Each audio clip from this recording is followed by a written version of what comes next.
lot of their players, they're injured, they're outclassed. But that's not why they lost this game. They were down 10 points at halftime. Just 10. And they got the ball to start the second half.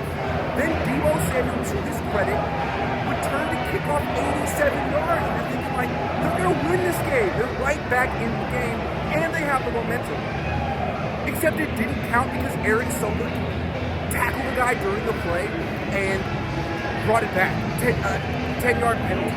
And that was sort of a microcosm of the game. I'm not making excuses for them, but like, they beat themselves in a lot of ways. 9 turnovers, a bunch of dropped interceptions.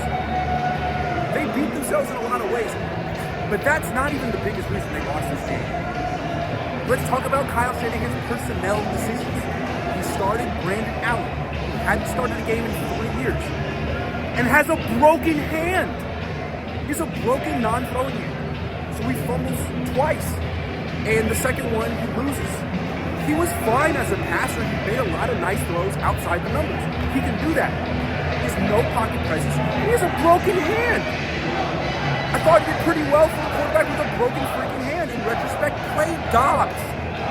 Play Joshua Dobbs, the guy with the 2 healthy hands.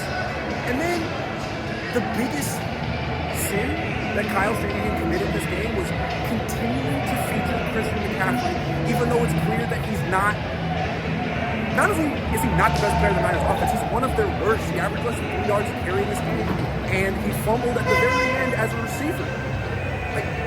Meanwhile, Jordan Mason was great early in the game. So if Kyle Shanahan had simply played his best players today, all season, what would the Niners record be right now? They'd probably have a winning record, but instead, he's been playing the B team all year for whatever reason. And they're 5-6 heading to Buffalo next week. The season essentially is over. And you can say there was bad luck and things didn't go their way, and that's true, man. But like, Kyle not playing the best players has really been, it's been the story of the year. It's week 12 and he couldn't figure out who the best players were. I'm not trying to take a cheap shot or be personal here, but like, that's a fact. And whenever we ask him about it, he has no answer. So let's see what kind of non-answer he has today.